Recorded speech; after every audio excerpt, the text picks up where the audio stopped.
Welcome to my YouTube channel.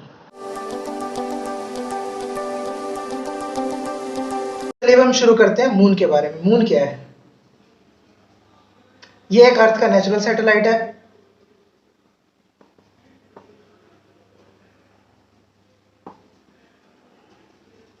अर्थ का natural satellite ये क्या है? जो सभी सैटेलाइट्स है उसमें फिफ्थ लार्जेस्ट सैटेलाइट है। क्या है? Fifth largest satellite among all natural satellite. ये सभी सैटेलाइट्स में फिफ्थ नंबर पे है। अब जो हमारी ये जो अर्थ है, ये जो हमारी अर्थ का जो ऑर्बिट है उसके चक्कर लगाता है, तो ये हमारे अर्थ से दूर कितना है? डिस्टेंस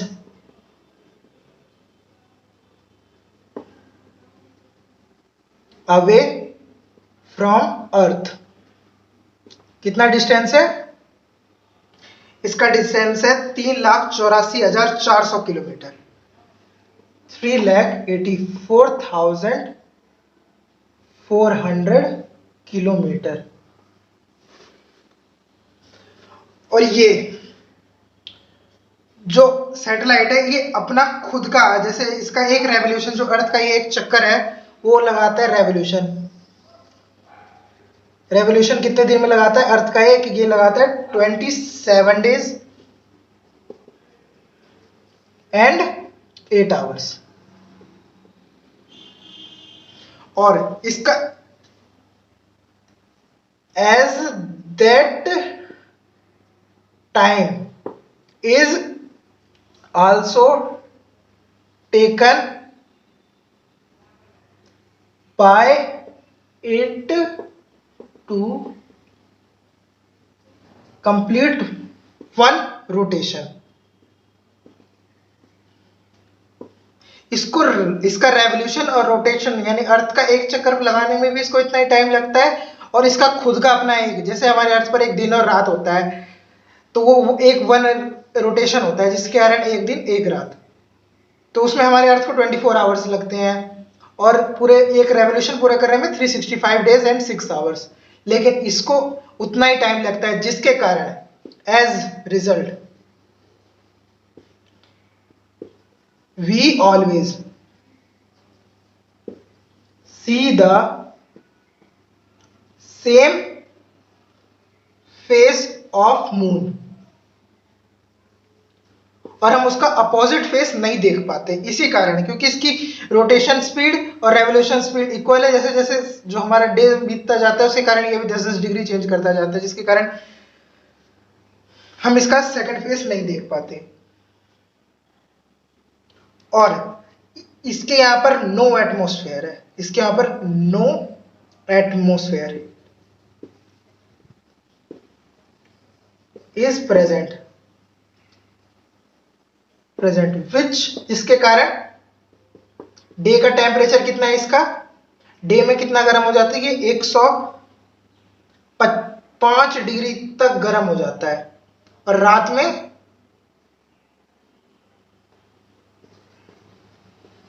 नाइट में कितना होता है? -155 डिग्री सेल्सियस तक चला जाता है। क्यों? क्योंकि इसके यहाँ पर एटमॉस्फेयर जो बैलेंस नहीं बना पाता। अर्थ के ऊपर एटमॉस्फेयर है तो रात और दिन में ज्यादा फर्क नहीं होता। और फर्स्ट पर्सन जिसने स्टेप रखा था मून के ऊपर वो कौन था? American astronomer Neil Armstrong. American astronaut Neil Armstrong.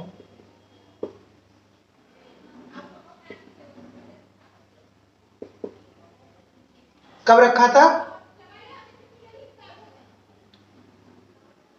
जुलाई 29, 1969 को रखा था इसने पहला person who step first on moon.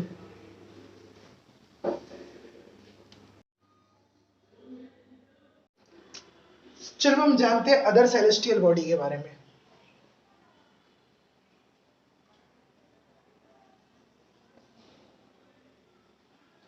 Other celestial body में आता है हमारा एस्ट्रॉइड्स। एस्ट्रॉइड्स क्या होते हैं? These are swarm rock pieces that lie in the belt between orbit of Mars and Jupiter. ये होते हैं piece of rocks between the belt of Mars and Jupiter. इन्हें कहा जाता है ये प्लैनेट्स के ही टुकड़े हैं जब उनके जन्म के बाद थोड़े से अलग हुए थे, तो इन्हें क्या कहा जाते हैं? They are believed to be fragment of planet which are exploded and destroyed after its birth. तो हम क्या लिखेंगे? Believe that to be fragment of the planet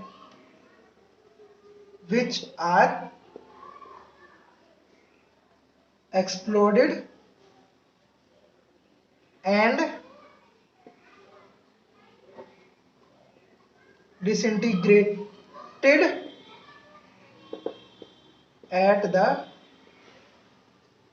time of birth. ठीक है, ये हो गया एस्ट्रॉइड। अब आता है मीटियोर्स। मीटियोर, इसके बाद हमारा चैप्टर हो जाएगा खत्म। ये हमारे चैप्टर का लास्ट टॉपिक। इन्हें क्या कहा जाता है? शूटिंग स्टार,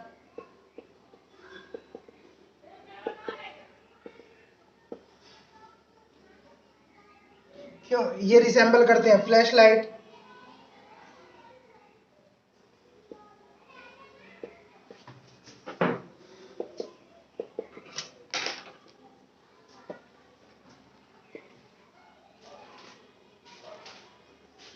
और कहा जाता है कि मतलब जो वैसे तो ये जो एस्ट्रॉइड है ये भी सन के चक्कर लगाते हैं।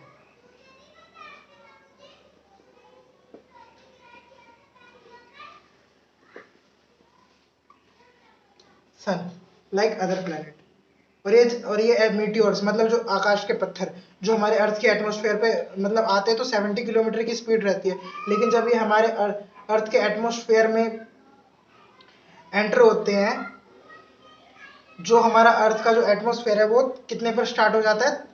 1000 किलोमीटर पर हमारा अर्थ का एटमॉस्फेयर आता है। ठीक है, इतने पर हमारे अर्थ का एटमॉस्फेयर आता है, उसमें आते ही ये बर्न करने लग जाते हैं, जिसके कारण ये आसमान में चमकते हुए दिखाई दे देते हैं। और अर्थ जो अपनी ग्रेविटी के कारण खींचता है तो वो तो अर्थ की तरफ आते हैं, क्योंकि ये अर्थ की ऑर्बिट से अट्रैक्ट हो जाते हैं, इसलिए आते हैं। और जो टुकड़े जो बर्न नहीं हो पाते उनको क्या कहते हैं? जो अर्थ की सरफेस पर आ जाते हैं उन्हें क्या कहते हैं? मीटरॉइड्स। तो आज ये हमारा चैप्टर खत्म हो चुका है। इसके बाद हम लेंगे पॉलिटिकल का चैप्टर नंबर 1 डाइवर्सिटी। तब तक के लिए मिलते हैं नेक्स्ट वीडियो में।